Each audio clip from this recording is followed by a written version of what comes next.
What's going on, guys? It's your boy GS, and welcome back to yet another Madden 13 online ranked match. And today we are bringing you guys some Denver Broncos gameplay. And I apologize if I sound a little different in this commentary. My throat is really clogging up on me, and I say that in a non-homosexual way. I think maybe I got the flu coming on or something. I don't know, man. Like, every time I cough, it kind of hurts a little bit. Hopefully whatever it is that's happening isn't something. Hopefully it's not the flu, man, because that thing is literally killing people. And out here in Connecticut, man, it's really cold. It's getting really, like, the flu hit Connecticut hard. So hopefully I don't got to deal with nothing like that. But, hopefully it's just, I don't know. Hopefully I feel better within the next couple days. But into this gameplay, still excuse me, using the 5-wide scheme with the Philadelphia Eagles, and Denver, I think, can put a nice twist on it because they have everything that you're looking for. Somebody like that. Look at Thomas wide open over the middle, and Peyton Manning is going to deliver that pass with buttery smooth perfection. That's the only thing that can describe how Peyton Manning throws footballs in Madden NFL 2013. They're buttery smooth. So we take an early lead, and this is like a matchup between two really top teams. You guys know the Texans are very good, as he ends up scoring his own touchdown right there. And so are the Broncos. I think I'd give the edge to the Texans as the better team, just due to the fact that they have Arian Foster, and he's a glitch in his game. He breaks so many tackles. The dude is just an absolute monster. But I don't think Broncos are too far off of them. And the reason why I say that I think they're good for the 5-wide scheme, excuse me, is because they have, you got Holiday, who's really fast, great speed. Obviously, you got Peyton Manning delivering buttery smooth passes to people like Decker. You have Thomas, who has speed. So you got two people with speed already with Holiday and I'm drawing a blank on this receiver's name. He just scored a touchdown, and I can't even think of his name. And it'll come back to me. You guys know who I'm talking about. They also have Fannin is his name, the running back, whatever. I like to mix in there as well. So you got three people with the speed of like 97 and stuff like that. You also got Stokely and Decker. Thomas, I don't know why I just draw a big blank right there, but they have a lot of speed personnel on the field, and that's really big advantage because there's not too many times where you could put so much people on the field with great speed, and especially with somebody as accurate and buttery smooth as Peyton Manning. I definitely want to take that to my advantage, just due to the fact that the defense that the Texans have is ferocious. Like, their man-to-man defense it's phenomenal. Their zone defense is really great. J.J. Watt is a block-shedding beast. Can you imagine if they kept Mario Williams? Like, I just keep thinking, imagine if they had Mario Williams opposite side of J.J. Watt. That would have been monstrous if they somehow would have managed to keep Mario Williams and have him in Watt. Man, that probably would have been the best team in Madden, because that block shed would have been chief. So right here, we end up just chucking up a bad throw. That's not buttery smooth at all. That's horrible. We throw an interception, but the very next play, we end up getting our own interception, and no soup for you. So we hit him with the SAP button. No soup for ti. So we get our first turnover of the game, and definitely feeling good about that. We got the ball back, the pressure's off of us, just because that Texans offense, man, can really do some great things. They're really tough. And look at Holiday coming through in traffic, just teabagging the entire Texans team right there. And about 40 people of Texas also got teabagged. That was just a big teabag that affected about 2% of the population of Texas. But right there, we throw another interception. And not only do we throw an interception, it goes for a pick six.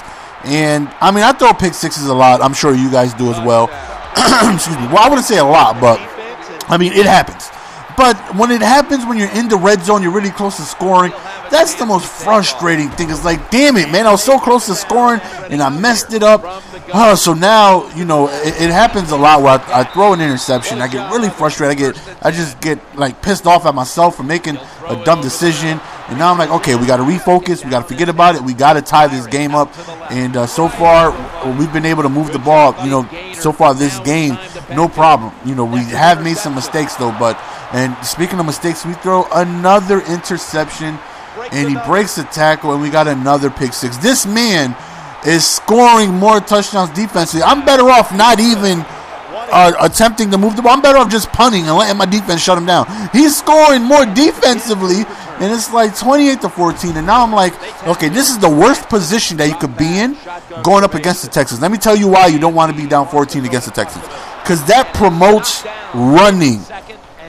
If somebody doesn't like running the ball too much, but if they got a two-possession lead with ball, you best believe they're going to run to try and kill some clock or whatever. And that's the last thing I want. I don't need Arian Foster carrying the ball, moving the ball, killing clock, not letting me get the ball back.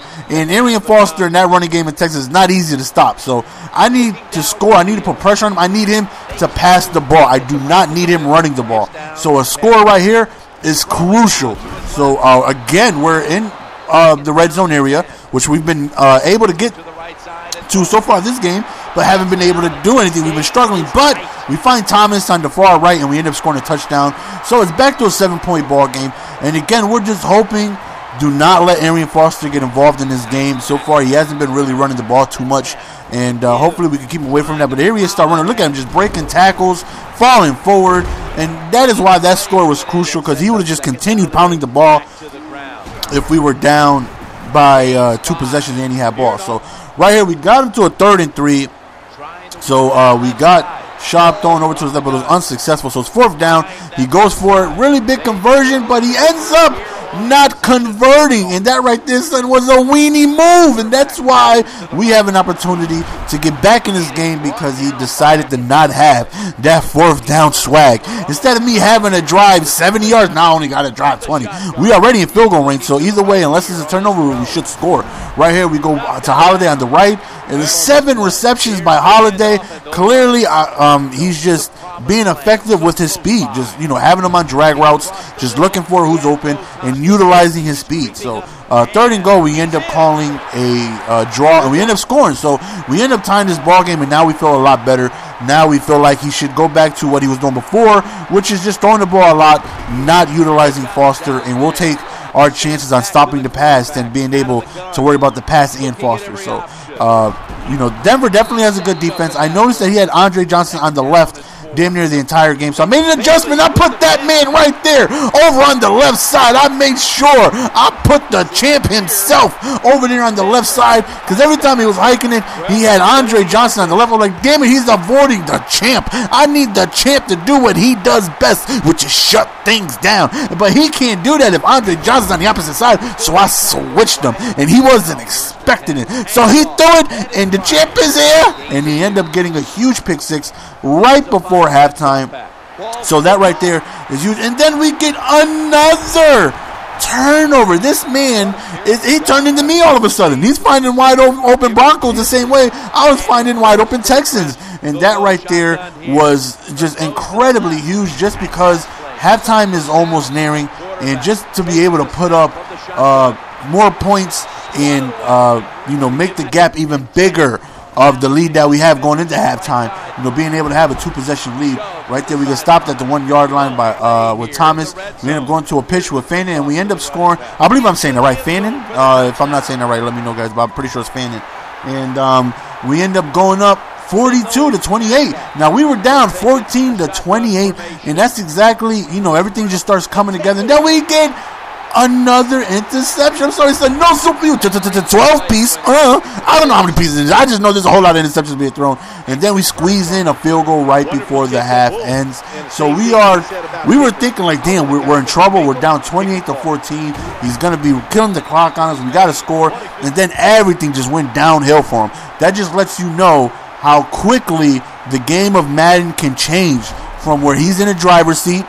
He stopped me, multiple times in succession, and now I have the ball back, I score, and then just the trickle effect, just mistake after mistake after mistake, and as you see, just another mistake, and then you got to be able to capitalize on this. And this is usually how I win my ball games. As you see, it's not like I'm sending quick heat where I'm getting sacks or fumbles or things like that. He's just throwing into coverage, making bad reads, and again, that's usually how I win majority of my games. try to remain focused on offense, try and put up, as many points as I can, and just try to hope for a meltdown, such as like that. Like, it's got to the point in this game where Foster is pretty much a non-factor. He doesn't have enough time to be running the ball because the clock is against him. So we've essentially taken possibly one of the best, well, he's definitely one of the best, but possibly the best running back in the game, and out of the game, because right there we throw an interception. We get him back in this ball game. Again, another interception in the red zone, and another huge defensive score. Well, almost scored. Luckily, we end up catching up to him, but almost a score. And it's like, you know what? I'm throwing way too many interceptions. I'm better off not even passing the ball, man. I'm really struggling getting into that red zone with that defense. They're just so tough to try and move the ball against with such little space. And I'm really, really, really struggling on moving the ball against them. And that got him back into this ball game, because the touchdown there, this game was over. But now he has a heartbeat still. He still has a pulse, and he has a chance to come up and just make it a ball game again. It went from me putting the nail in the coffin to this man just getting back into this ball game, man. And that right there is a situation I try not to find myself in too much. I like to think that in key situations and being able to put that nail in the coffin, I'm going to be able to, operate buttery smooth. But I'm really having a bad game this game. I'm throwing way too many turnovers. Luckily, I'm getting turnovers myself on defense, because if he was not being stopped, he would have completely blew me out. Him making his own mistakes is what really got me this lead. And, all I got to do is maintain it. I'm up 2 possessions, so I don't look at the play clock. It's winding down. There's no need for me to, hike the ball very quickly. Time is against him. No matter what, he's down 2 possessions. I have the ball. He needs that ball in order to score. So as long as I, relax, just kill some clock, I should be able to just put this game away. I don't want to take any chances, because I'm making really bad reads, especially when I got to this point in the field. So, I'm just calling some run plays, just try and kill the clock. Actually, that play actually got us the first down. So, again, we're just running the ball, again, just so we can kill the clock and keep the ball away from him. And we end up going to the 1-yard line right there, and then we end up going to a fullback dive, and then we end up scoring a touchdown. And now I feel like this game is over. I don't think there's enough time for him to come back. He's going to need multiple scores with a lot of kickoff help. He's going to need some onside kicks to go his way. And, it's just crazy to think, like, the score was 28-14. And if you guys play Madden, you guys know how things can just change, so quickly.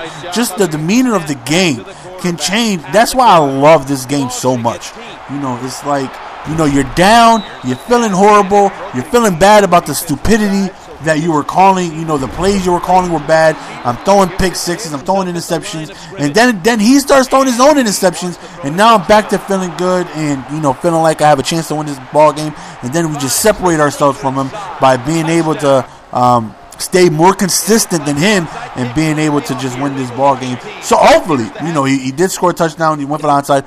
But, that's pretty much it, guys. That's the end of the game right here. We just end up killing clock. We end up punting him the ball, and he ended up getting like a really big blunder. Bounces off his guy, and I end up recovering the ball. So that right there, the first time I've seen it, I try to get the bounce on the ground, but he runs to it, it hits him, and I end up recovering. Then we end up killing the clock again. So that's the end of the game, guys. Hope you guys enjoyed.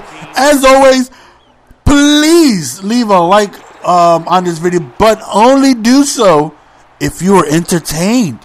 Follow me on Twitter if you're not already. A lot of sub games are going to be being tweeted out coming up very soon. Got a surprise for you guys, something that I'm sure you guys are going to, enjoy. This news, you guys are going to enjoy this news. So go ahead and follow me on Twitter if you're not already. And that's the end of the game, guys. Remember, half fourth down swag, son. It's your boy Jets. I'm signing out. Peace. Give it to me, baby. And hopefully the flu don't give it to me. I don't want your flu. I want Kim Kardashian. You listening to Kim?